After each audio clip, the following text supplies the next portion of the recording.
अस्सलाम वालेकुम friends, welcome back to Aisha blogs. उम्मीद है आप सब लोग खैर खैरियत से होंगे, अपने प्यारों का बहुत ख्याल रख रहे होंगे जी। तो आई एम एक और नए एक्साइटिंग ब्लॉग के साथ।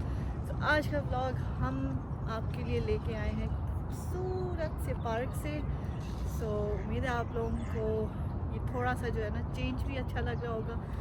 सो जो लोग नए जुड़े हैं उनको वेलकम टू आवर चैनल, और जो लोग नए देख रहे हैं please do subscribe to our channel, click the bell icon, be a part of our family. Thank you so much. So खैर जी, आज का vlog बहुत exciting होने वाला है।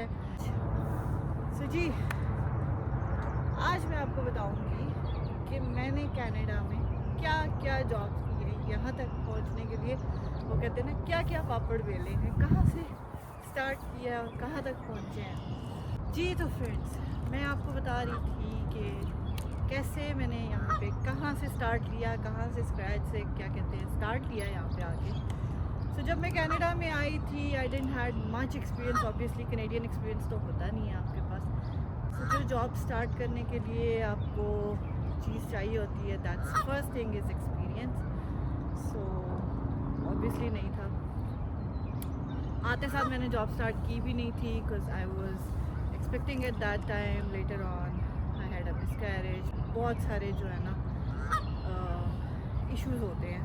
सो खैर जी, वो कहते हैं ना, ये कहानी शुरू हुई तब से जब हमने स्टार्ट किया था अपना फर्स्ट जॉब वाले कि मैंने कहाँ से स्टार्ट किया। So, मैंने जी एक वेयर हाउस की जॉब से स्टार्ट किया। मेरी फर्स्ट जॉब थी यहाँ पे कनाडा में, बिकॉज उस टाइम कोई एक्सपीरियंस नहीं था, कोई एक्सपोजर नहीं था, कुछ पता नहीं था कि कैसे जॉब्स अप्लाई करनी है, कैसे लेना है। So I started off working for a warehouse as an order picker. वो जॉब लिटरली मैंने 2 दिन की थी, और उसके बाद मैंने कहा no, this is not my cup of tea, I didn't came to Canada for this. So खैर जी, 2 दिन के बाद I said no, I can't do that. तो फिर I started applying in different agencies. उस टाइम तो ऑब्वियसली ऑनलाइन का इतना सिस्टम नहीं था, ना कोई इतनी तरीका था। सो मैं जाती थी जी जॉब एजेंसीज़ में। मेरी अम्मी भी आई थी साथ। तो जैसे कि आप लोगों को पता ही है कि मुझे थोड़ा सा चलने फिरने का इशू है। सो उसके लिए इतनी कॉन्फिडेंस नहीं था, इतना कुछ नहीं था। सो मैं अम्मी को लेके जाती थी जहाँ भी जॉब एजेंसीज़ में जाती थी। That's how I started, cause her job agency में जाके उनकी लंबी लंबी एप्लीकेशंस होती थी जिनको मैं फ़िल करती होती थी। आजकल तो ऑनलाइन सिस्टम है, आपने आधी चीज़ें तो कंप्यूटर में सेव की हुई होती है, सीवी अपलोड कर देते हैं, so it becomes very easy. लेकिन वहाँ पे तो मैनुअली सारे पेपर्स फिल करना उनको, और अपनी आईडीज़ देना, और सारा कुछ जो है ना कर करा के तो हम फिल करके आते थे। एक चीज़ मैं आप लोगों को बताऊंगी, unless and until you are hired by a person, do not give your SIN number. SIN number is like social insurance number, जैसे आपका आईडी कार्ड होता है, इस तरह का यहाँ पे सिन नंबर कहलाता है, जिसकी बेसिस पे आपको एक दफ़ा ज़िंदगी में इशू होता है। So do not give it to anybody, it's not an obligation. किसी भी जॉब एजेंसी में जब आप अप्लाई करते हैं तो आप वहाँ पे लिखा होता है साइड पे कि आपको ऑप्शनल है। So you don't need to give it unless and until they offer you a job. और जब आप जॉब अप्लाई करते हैं तब that is mandatory to give them a SIN number, because उसी सिन नंबर की बेसिस पे वो आपके टैक्सेस एंड ऑल और सारा कुछ जो है ना वो कैलकुलेट होता है। So that was a tip. So खैर जी, मैंने आपको बताया कि जब सबसे पहली मेरी जॉब थी वेयर हाउस की, 2 दिन की। उसके बाद मैंने जॉब बिल्कुल नहीं की। तकरीबन महीना मैं जॉब ढूंढती रही, या वहाँ एजेंसीज में अप्लाई करना, ये वो। सॉरी, जो सेकंड जॉब मुझे मिली again in a warehouse, but it was an administrative job. So I was assisting people for creating tickets. यहाँ पे क्या होता है जी, वेयर हाउसेज में जो ऑर्डर पिकर्स होते हैं, जो जिस टाइप का भी वेयर हाउस होता है, लाइक जैसा मैंने जॉब की थी वो वहाँ पे कपड़े और इस टाइप की चीज़ें थी ज़्यादा। सो उनकी ये चीज़ होती है कि जी उनके ऊपर टैग्स लगते हैं, प्राइसिंग लगती है। सो वो टैग्स हम लोग प्रिंट करते थे। सो एडमिनिस्ट्रेटिव पोजीशन थी। It was a good job, good start. I won't say it was a bad start, it was very nice, I was really liking it. और फिर ऑब्वियसली जिस वेयर हाउस में मैं जॉब करती थी उनके बहुत सारे और भी वेयर हाउसेस थे, सो it was a huge company, so it was very effective and बहुत एक्सपीरियंस मिला, बहुत अच्छा एक्सपीरियंस मिला, बहुत अच्छे फ्रेंड्स मिले वहाँ से। सो खैर जी, उसके बाद मैं स्टिल आई वाजंट, वो कहते हैं ना इंसान अंदर से सेटिस्फाइड नहीं होता, सो आई स्टार्टेड कीप ट्राइंग कि वो एक माइंड में चीज़ होती है कि कर तो मैं फिर भी वेयर हाउस की जॉब ही रही हूँ ना, सो माइंड में वो चीज़ चले। वो जॉब तकरीबन मैंने 2-3 महीने की थी, साथ साथ मैं जॉब्स और अप्लाई कर रही थी, so luckily I got into another job जिसके इंटरव्यू किया मैंने, फिर दूसरा इंटरव्यू किया, सो 3 महीने के लिए मैंने वो जॉब की थी इन a ware house environment.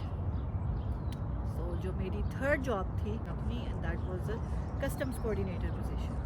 So customs coordinator position क्या होती है, बेसिकली ट्रांसपोर्टेशन कंपनीज़ यहाँ पे बहुत जो लोग कनाडा के हैं उनको तो पता होगा, जो बाहर से भी आते हैं यहाँ पे आप लोगों को पता है trucking business is very very common, because यहाँ से बाय ट्रक्स जो हैं चीज़ें एक्सपोर्ट होती हैं और इंपोर्ट होती हैं यूएसए में। सो उसके लिए जो है यहाँ पे ट्रकिंग बिजनेस बहुत ह्यूज है, बहुत ज़्यादा। सो जो मेरी पोजीशन थी दैट वाज टू फैसिलिटेट कि जो कस्टम्स की डॉक्यूमेंट्स होते थे, जो ट्रक्स बॉर्डर क्रॉस करते थे, उनके डॉक्यूमेंट्स मैं प्रिपेयर करती थी, get it cleared by the customs agencies and then deliver to obviously drivers and all, so all office environment job and all that. So it was a nice time. So वहाँ मैंने job की almost a year.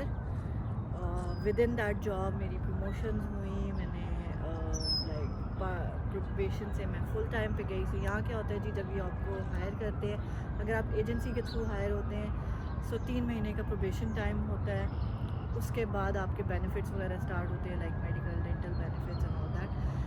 सो वो जो job मैंने की थी वो मैंने जब स्टार्ट की थी, सो that was a night shift, रात के 11 बजे से सुबह के 7 बजे तक होती थी। सो आई यूज़ टू डू दैट, लेकिन ऑब्वियसली लॉन्ग टर्म आप वो नहीं कर सकते, लेकिन 3 महीने बाद जो है ना उनका उस कंपनी का एक जॉइंट वेंचर हुआ था, जिसकी बेसिस पे उन्होंने मुझे फुल टाइम पोजीशन ऑफ़र की थी। सो वो पोजीशन जो है वो मैंने कह के फिर मुझे आफ्टरनून शिफ्ट मिली थी, मॉर्निंग फिर भी नहीं मिली थी, बिकॉज एक इंसान की वो कहते हैं ना माइंड सेट होता है कि आपको फुल टाइम पोजीशन चाहिए और आपको क्या कहते हैं लाइक मॉर्निंग की जॉब का और वो कहते हैं चार्म होता है। सो खैर, सो मैंने वो जॉब स्टार्ट की, उसके बाद जी क्या कहते हैं, सो बेसिकली वहाँ से मेरी पोजीशन हो गई आफ्टरनून शिफ्ट, लेकिन अकोमोडेट ये लोग कर देते हैं। फिर रमज़ान जब स्टार्ट हुआ, मैंने इनको रिक्वेस्ट की, they shifted me to morning shift for that 1 month. So it was very easy for me, very convenient for me. Afternoon shift start होती है तकरीबन जी 3 बजे से लेके रात के 3:30 से लेके रात के 11 बजे तक। सो मैंने खैर जी वो स्टार्ट, ये थी मेरी थर्ड जॉब। तो ये की मैंने तकरीबन 1 साल के लिए। उसके बाद मैं मेरे साथ एक मिसहैप हुआ था, मैं गिर गई और मेरे दोनों पाँव में जो है ना फ्रैक्चर हो गया था। मैं पाकिस्तान से रिज़ाइन कर दिया था। सो आफ्टरनून की position that was hurting me a lot. मैंने काफ़ी ट्राई की कि वो मॉर्निंग शिफ्ट कर दें, लेकिन उन्होंने नहीं की। सो आफ्टरनून की शिफ्ट मुझे सूट नहीं कर रही थी। सो खैर जी, और फिर बहुत ज़्यादा बिज़ी थी वो जॉब, बिकॉज कभी कभार तो वीकेंड्स पे भी 7 डेज़ में जॉब करती थी। तो खैर जी, ये इस तरह से चला। उसके बाद मैंने थोड़ा सा जिसे कहते हैं ना ब्रेक लिया। सो ब्रेक लेने के बाद मैंने स्टार्ट की उबर। अब आप लोग हैरान हो रहे होंगे कि मैंने उबर कैसे की। सो मेरी kind of fourth which is a part time job was as a Uber driver. So मैंने उबर ड्राइविंग जॉब स्टार्ट की, लेकिन कुछ अर्सा की पार्ट टाइम, पर फिर मैंने दोबारा से एक और ट्रांसपोर्टेशन कंपनी में जॉब की। वहाँ पे बेसिकली मैंने it was a contract position through an agency for 3-4 months. So वो ज्वाइन की मैंने। काफ़ी अच्छी कंपनीज़ में मैंने जॉब की है, काफ़ी बड़ी बड़ी कंपनीज़ में जॉब की है। सो वहाँ पे भी अगेन कस्टम्स कोऑर्डिनेटर की पोजीशन थी।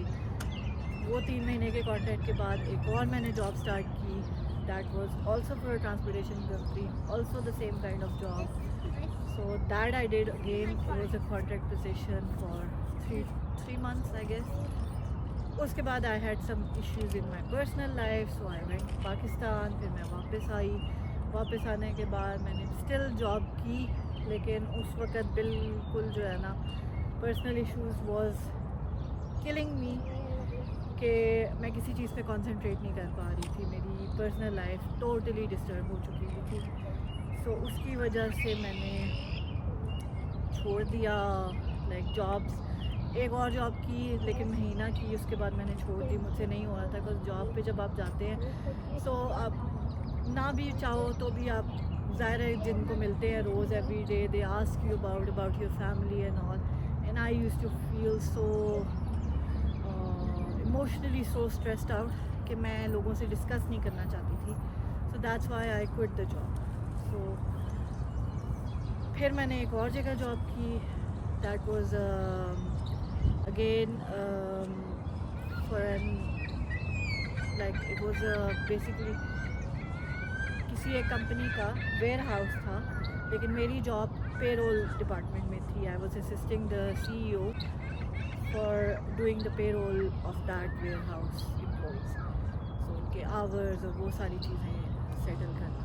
So that was a good experience for me. I took वो कहते हैं ना एक फ्लेवर मिला पेरोल का भी। So उसके बाद जी खैर मैंने again बिकॉज वो ऑब्वियसली जो मैंने आपको पर्सनल इश्यूज बताए हैं वो चलते जा रहे थे। सो मेरे से किसी जॉब पे स्टे नहीं हो सका। वो जॉब मेरी बहुत अच्छी जॉब थी, बहुत बेनिफिट्स भी थे एंड ऑल दैट, लेकिन ड्यू टू सम कहते हैं ना shocking news I had to quit that job, because मैं बिल्कुल कहते हैं ना कॉन्सेंट्रेट नहीं कर पा रही थी। उसके बाद मैंने जॉब की जी। फिर मैं दोबारा उबर की तरफ आई। मैंने अपनी गाड़ी ली, फिर मैं उबर की तरफ आई, और उबर पे मैंने तकरीबन और ढाई साल आप कह सकते हैं, 2-2.5 साल। और उबर में करके मैंने स्टार्ट किया। It was a nice experience to be honest. I don't know about the male drivers, but मेरा experience being a female, being a person who do scarf and all, it was a very nice experience. I have done the crazy days job as well, like Christmas Day, Boxing Day, उसके बाद यहाँ पे होता है Halloween and all, so वो वाली nights भी मैंने जॉब की हुई हैं, लेकिन उबर चलाई है। लेकिन मेरा बहुत अच्छा एक्सपीरियंस है उबर का। एवरीबडी यूज़ टू रिस्पेक्ट उबर करने का। सबसे बड़ा मुझे एडवांटेज ये लगता था, एक बंदा आ रहा है आपकी गाड़ी में बैठ रहे, कुछ लोग बात करते थे, कुछ लोग नहीं भी करते थे। जो करते थे वो जनरल बात करते थे and all, and then they used to just go off. दोबारा आपने उस इंसान को देखना नहीं है, दोबारा आपने उनसे बात करनी नहीं है। That was my job for 2 years, good 2 years। उसके बाद जी हमने की फिर जी कोविड आ गया। I was also pregnant with her. मैंने really a hard time for me, I know. मेरे अल्लाह जन्नत नसीब करे, मेरे चचा भी यहाँ पे थे। सो ही यूज़ टू से, उनकी बात आज भी मेरे कानों में वो कहते हैं ना गूंजती है कि तुम कर क्या रही हो, इतना पढ़ लिख के क्यों ऐसे काम कर रही हो। मैंने कहा चचा उस टाइम नहीं समझ में आती थी, नहीं लगता था, लेकिन अब शुक्र अल्हम्दुलिल्लाह कि वो डिसीजन लिया, सारा कुछ किया। सो खैर जी मैंने फिर कोविड आ गया, फिर आयत मैडम आ गई। So I couldn't do Uber job again because obviously everything was in lockdown and all. So COVID के टाइम पे मैंने फिर पढ़ाई स्टार्ट की। So I did the accounting and payroll diploma, और उसके बाद फिर मैंने इंटर्नशिप की। मैंने फर्स्ट जो जॉब की थी that was in a payroll provider company, और that was again a contract through an agency. So I was keep looking for a permanent position, क्या कहते हैं, फिर से जो है अपनी पेरोल की जॉब ली। तो that was again with a payroll provider company, लेकिन it was a permanent position, the benefit started from day one and everything was good अल्हम्दुलिल्लाह। 2 साल मैंने वहाँ पे जॉब की। लेकिन पेरोल प्रोवाइडर कंपनीज में क्या होता है कि आप डिफरेंट क्लाइंट्स को डील कर रहे होते हैं। वो किसी एक क्लाइंट का आपको या किसी एक कंपनी का आपको फुल एक्सपोजर नहीं होता, बिकॉज फाइनेंस इज़ डिफरेंट, आप अपना काम डिफरेंट कर रहे हैं, बाकी यहाँ के रूल्स रेगुलेशंस जो है वो कोई और डिपार्टमेंट देख रहा है, ईयर एंड कोई और डिपार्टमेंट देख रहा है, तो आपको पूरा वो प्रोसेस समझ में नहीं आता। तो अगर आपने क्या कहते हैं करियर में एक्सेल करना है किसी भी, so you need to learn the whole process. That's why I recently switched my job. Now I'm working in a payroll department of a standalone company. Standalone means कि सिर्फ हम उसी कंपनी का पेरोल करते हैं। तो हम उस कंपनी का जो पेरोल करते हैं, we do different provinces as well. लेकिन सिर्फ एक कंपनी का होता है, सिर्फ उन्हीं के ही जो उनके बेनिफिट्स हैं, उनके जो रूल्स रेगुलेशन हैं, और उनका एक वो कहते हैं ना स्क्रैच से लेके एंड तक का जो प्रोसेस होता है, that I will learn, obviously I will experience that. So it's kind of a roller coaster. पता नहीं आप लोगों को मेरी जर्नी कैसी लगी है, कोई देखेगा नहीं देखेगा, लेकिन still it was really a roller coaster for me. And during this, ये तो अभी सिर्फ मैंने आपको कहते हैं ना जॉब के अप्स एंड डाउन्स बताए हैं, इसके साथ साथ लाइफ के बहुत अप्स एंड डाउन्स चले हैं, तो वो आपसे फिर कभी इंशाल्लाह शेयर करेंगे। लेकिन ज़िंदगी ने बहुत कुछ सिखाया है। वो ज़िंदगी बड़ी और थी जो पेरेंट्स के साथ गुजरी थी, एक प्रिंसेस वाली लाइफ थी, और मतलब कोई चीज़ ज़रूरत होती थी, जैसे आज मैं अपनी बेटी को देखती हूँ, उसको कुछ चीज़ चाहिए होती है तो ये बोल देती है मम्मा मुझे ये चाहिए, मम्मा मुझे वो चाहिए। So I know I have to provide that. That's how it was for us at that time, कि हमने बस अपने अम्मी अबू को बोल देना है कि जी बस ये चाहिए वो चाहिए, दे दें, हमें ला के दे दें। ये नहीं पता कहाँ से लाना है, कहाँ से करना है, क्या करना है, लेकिन ला के दे देना है। सो खैर जी, ये सब तो आए, don't go close to the water, come back आए, कम बैक। सो खैर जी, that's how it was. Don't go to the बस इधर ही। खैर जी, दैट्स हाउ इट वाज। और अल्हम्दुलिल्लाह for everything, I don't have any regrets in my life. सबसे ज़्यादा जो ज़िंदगी में चीज़ पाई है, जो एक वो कहते हैं ना बहुत बड़ी अचीवमेंट है, दैट्स माई डॉटर अल्हम्दुलिल्लाह। करियर तो वो कहते हैं ना बनते बिगड़ते रहते हैं, लेकिन जो ये वाली नेमत है ना, जो ये वाली खुशी है ज़िंदगी में, ये अल्लाह ताला मैं दुआ करती हूँ कि जिनके पास नहीं है अल्लाह ताला उनको भी दे, और जिनके पास है अल्लाह ताला उनको इस चीज़ को अच्छी तरबियत करने का मौका दे, हिम्मत दे, ताकत दे, और उसकी हर खुशी जो है ना इंसान पूरी कर सके। यही मेरी ख्वाहिश। खैर जी, हम भी इसीलिए मेहनत कर रहे हैं। देखें, जॉब भी कर रही हूँ, प्लस यूट्यूब पे भी काम करना, इट्स नॉट ईजी। रात को मैं तकरीबन 10:30 बजे सोई हूँ। आज सुबह फिर अगेन मैं 5 बजे उठ के आके इसको भी जगा दिया, इसकी भी नींद ख़राब की है, आके हमने ये वीडियो आपके लिए बनाई है। So please do watch it, do subscribe to our channel and do click the bell icon, ताकि हमारी हर नई आने वाली वीडियो आपको मिल सके। हम डेली व्लॉग्स करते हैं, डेली आप लोगों के लिए कोई ना कोई नया और अच्छा कंटेंट लेके आने की कोशिश करते हैं। अपनी तरफ से तो इंसान सिर्फ कोशिश ही कर सकता है, लेकिन खैर जी, तो ये मेरी जर्नी है ऑफ लिविंग इन कैनेडा। तो उम्मीद है आप लोगों को पसंद आएगी, आप लोगों को पसंद आई होगी। सो ज़रूर बताइएगा, अपना फीडबैक ज़रूर दीजिएगा। जो लोग मुझे रेगुलर देखते हैं उन सबका बहुत बहुत बहुत शुक्रिया, आप सबकी दुआओं का, आप सबकी कहते हैं ना प्यारी प्यारी बातों का बहुत बहुत शुक्रिया। Thank you so much for that. And I know आप लोग अपना टाइम, कीमती टाइम हमारे लिए निकालते हैं, तो उसके लिए हम जितना शुक्रिया अदा कर सकें वो कम है। Thank you so much for being with us on our journey from day one. There are some people जो डे वन से हमारे साथ जुड़े हुए हैं. So thank you so much and stay with us, stay together. हमें support करते रहे. इंशाल्लाह अल्लाह ताला जो है ना आप लोगों की भी मदद करेगा, हमारी भी मदद करेंगे. खैर जी, उम्मीद है आप लोगों को आज की वीडियो पसंद आई होगी. थोड़ा सा डिफरेंट स्टाइल से की है मैंने. रोज़ आप लोगों को डेली रूटीन को, हमारी डेली रूटीन क्या होती है, ऑफिस जाना, तो गाड़ी में आपको दिखा सकती हूँ कुछ चीज़ बना रहे हैं दैट्स ऑल. लेकिन आज मैंने, कल भी मैं इस चीज़ के लिए निकली हूँ, लेकिन मुझे कल ट्रैफिक इतनी थी, ऊपर से सिचुएशन बड़ी वो ऑब्वियसली जॉब के बाद मेरा इतना सर में दर्द हो रही थी ना कि मुझसे नहीं बन सकी कल वीडियो. तो मैंने कहा जी सुबह सुबह हम बनाएंगे आराम से, सुकून से, कोई टेंशन नहीं होगी, कोई बंदे नहीं होंगे आगे पीछे, तो सुकून से हम वीडियो बनाएंगे. खैर जी, उम्मीद है जी आप लोगों को हमारी आज की वीडियो पसंद आई होगी. अगर पसंद आई है तो ज़रूर बताइएगा, कमेंट ज़रूर कीजिएगा, लाइक ज़रूर कीजिएगा, सब्सक्राइब ज़रूर कीजिएगा. मिलते हैं हम आपसे अपने अगले व्लॉग में. टिल देन टेक केयर, अल्लाह हाफिज़. खुश रहिए, खुशियाँ बांटिए. इधर आओ. अस्सलाम वालेकुम.